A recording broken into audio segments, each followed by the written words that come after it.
Coucou, me revoici avec les Lego Duplo. J'en profite comme je les ai sortis pour te montrer. Du coup, comment est-ce que j'ai utilisé ça pour apprendre les couleurs à mon enfant? C'est aussi simple que ça, au fait. Vous allez voir, c'est tellement bête. Tout simplement. Au début, j'essayais moi de construire des figures. Par exemple, voilà, on va construire un château. On va commencer normal, hein. On va commencer comme ça. On met et tout. Hein, à chaque fois qu'on met des figures, il va s'intéresser au jeu. Il va commencer à faire. Voilà, on commence à construire quelque chose de comme ça.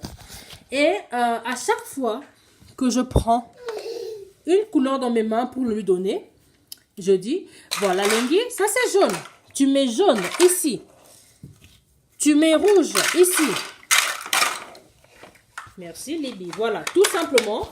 Et il les prend un par un. Et comme ça, il retient les couleurs. D'accord? Ce qu'on faisait aussi, c'est que j'ai utilisé mes vêtements. Je prenais par exemple des vêtements de couleur jaune, bleu, rouge. Les couleurs que j'ai là au fait. Je les mettais là et je mélangeais les Legos comme ça. J'en prenais une dizaine, hein, pas tout ça. Je mélange et son boulot à lui, c'était de mettre le Lego sur la bonne couleur de vêtements. D'accord? Si tu as des bacs de couleurs différentes, tu peux faire pareil. Et à chaque fois qu'il prenait les Legos pour le mettre là-dedans, tu dis la couleur. Cet exercice, ça permet à l'enfant de travailler plusieurs choses. Ça lui permet de travailler le tri. Ça lui permet de travailler le tri.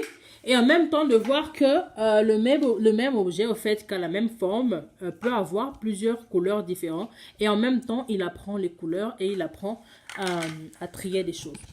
Tout simplement, c'est aussi bête que ça. Ça, c'est pour qu'il mémorise les couleurs. Après, je compliquais les choses. Je dis, prends-moi un Lego jaune. Là, je compte pas encore. Je dis juste, prends-moi un Lego jaune. Il me prend un Lego jaune. Et je dis, prends-moi le Lego violet, tu mets sur le Lego jaune. Il prend le violet, il met sur le Lego jaune. D'accord? Peu importe le nombre de trucs que ça a, 4, 2 ou 3, l'important c'est qu'il mette sur. Je peux dire, mets-moi ça en dessous. Il prend et il met en dessous.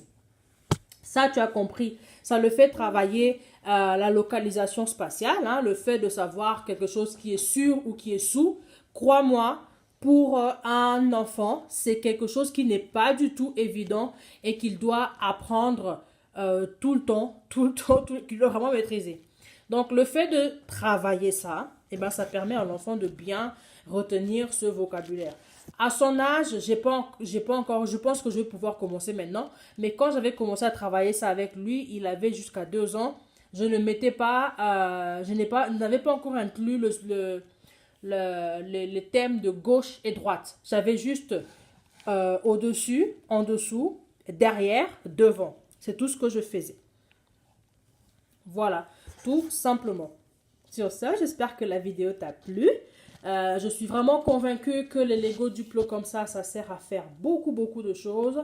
Je vais refilmer une autre vidéo juste derrière pour te montrer comment est-ce que je m'en suis servi au début pour lui apprendre à compter et comment est-ce que je vais commencer maintenant à m'en servir pour lui apprendre à faire des mathématiques, c'est-à-dire les opérations toutes simples jusqu'à 10, addition, soustraction, pas la division, non, addition, soustraction, peut-être multiplication.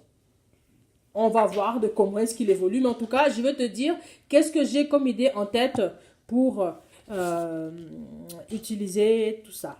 Sur ce, je te dis bye. Bye. Bye, Longhi.